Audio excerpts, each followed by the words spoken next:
democracy is at stake. Be aware or be next. What does this mean for the U.S.? Try to collect all the relevant information about the trace of mail-in ballots. You have to know where each and every mail-in ballot was traveling. You can find very strange things. If anybody wanted to make this election a rigged one, then they will use these mail-in ballots. Try to get as many records of the mail-in ballots as possible. Then you'll find the traces of wrongdoing. You helped us to preserve or uphold democracy in Korea 70 years ago in Korean War, and we thank you. This is second Korean War to preserve democracy in Korea. Now the leftist politicians led by President Moon Jae-in is leaning to China far away from USA. So it's a critical moment. Please help us again, and let's do it again to protect the democracy from disappearing from Korean Peninsula.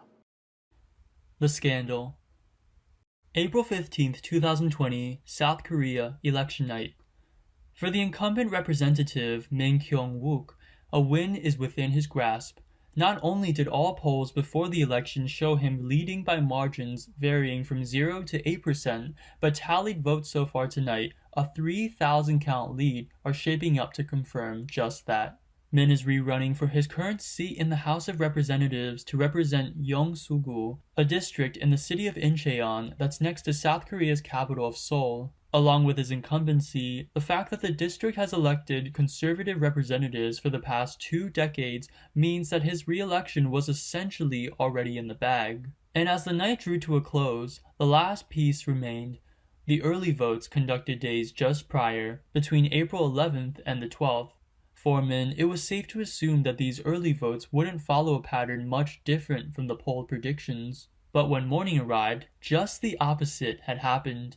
Min lost to rival Chung Il-yong of the ruling Democratic Party by 2,893 votes. Surprisingly, the early ballots ended up flipping the preliminary result from the election day. Yet when Min analyzed details of the result, he found something shocking. The electoral voting system in South Korea is different from the US, where early votes can be casted in the electoral district they belong as an in-district vote, or in any district they choose as an out-of-district vote. Min found out that 28.06% of his votes were from out-of-district voters, the exact same proportion as both of his opponents. And that made me, goosebump. Something was wrong, and very, very wrong. Then there's the statistical oddities of the voting patterns, particularly where it's early voting versus election day voting. Early voters flipped the election results for 40 districts out of the total 253. Democratic Party candidates got 20 to 30% more early votes than their opponents, easily overpowering other candidates, and gaining the Democratic Party's candidates victory. And one very credible observer actually compared some of the statistical improbabilities in the election results as flipping a coin 1,000 times and having it come up heads every time. And in the end, the Democratic Party had achieved a landslide victory, winning 180 out of the 300 seats. A majority that's enough for the party to essentially pass any legislation it wants. But most astoundingly, the party is now just 3 seats short away from an overwhelming majority to revise the Constitution. Could the election have been rigged? A call to investigate. To get help, the politician shared his story on social media, calling on his supporters and the general public to help investigate this together. Roy Kim, a statistician, reached out to Min as a result and revealed a plausible explanation for all this. With help from Kim and others, Min was able to piece together what he calls the real story at the end of May on what really happened that night of April 15th. Here's what Min believes. Digital gerrymandering. 12 million recorded early votes are vulnerable to rigging. Alongside the issue of fabricated mail-in votes, many of the electronic votes were recorded on electronic counting machines, ECMs, that run on an unsecured network via Huawei components. Senior fellow with the Center for Security Policy, Grant Newsham, mentions another expert's testimony who verified that these ECMs are, in fact, high-performance machines capable of, quote, far more than just sorting and counting ballots. Another expert, Dr. Tara Oh with East Asia Research Center, revealed that the National Election Commission chose to use LG U plus 5G. It utilizes Huawei equipment to provide the internet connection for early vote ballots, and as a result, inadvertently gives Huawei a backdoor for China to control it.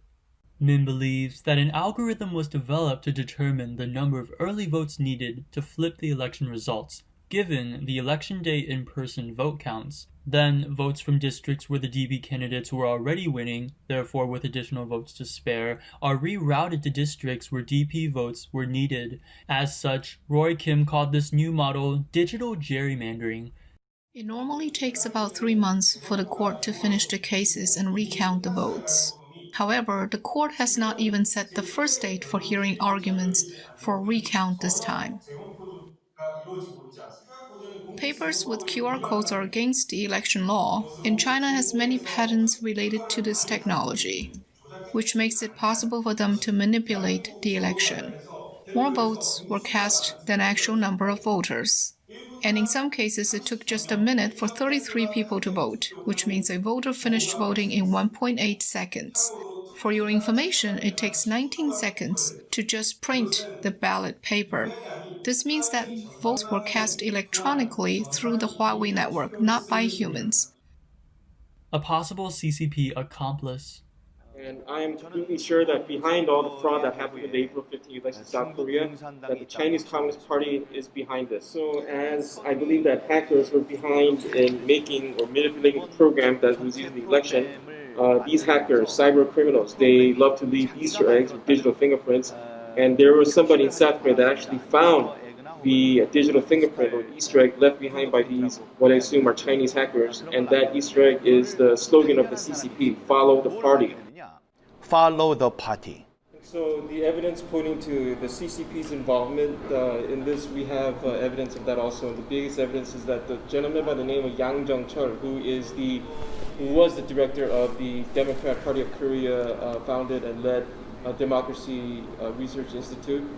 He visited China many times during the busy election period, and also many members of the CCP visited South Korea as well. And Yang Jung-chul, on his visit to China, he also signed an MOU with some members of the CCP party to collaborate together. And then he also visited the headquarters of the Chinese tech giant companies Tencent and Huawei as well. But what does he have to do with Min's election?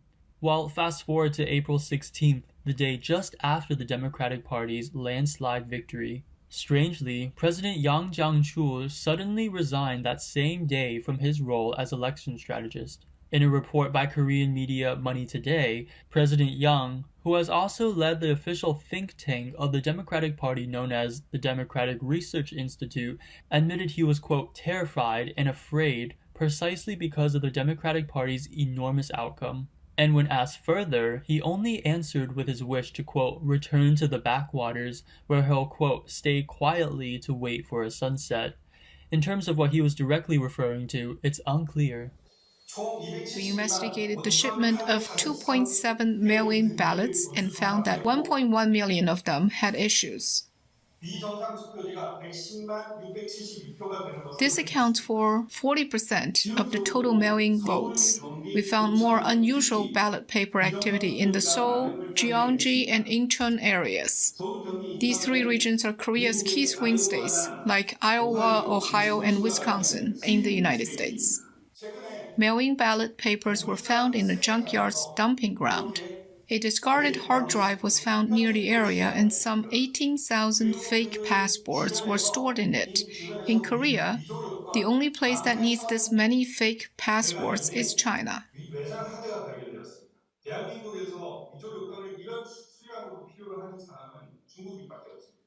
We also found out that Chinese nationals participated in the election as polling workers.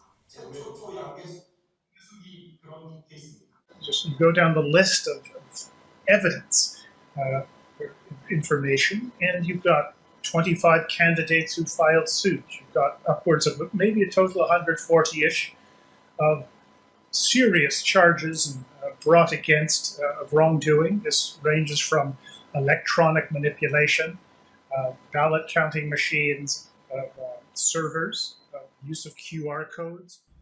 Where Min is now. Min now has an active case sitting with the South Korean Supreme Court. His electoral lawsuit regarding the nullification of the April 15th general election results will be judged by November 7th. But even though a lower court has granted him access to voter ballot information, the chance of success with the Supreme Court is still slim. South Korean law requires lawsuits such as this one to be concluded within 6 months. If the Supreme Court doesn't rule in his favor, he won't have another chance to appeal. And since Min believes the South Korean courts work in tandem with the government under the ruling Democratic Party, the court ruling is unlikely to be in his favor. Now arriving in the US, Min has 2 goals: raise international awareness of the issue, and form an independent team to complete an investigation on the case in South Korea before November 7th. He is really focusing on non-governmental organizations because he knows official help from the US may be difficult, since the US and South Korea are allies. Still, he says he has met with staff in the White House.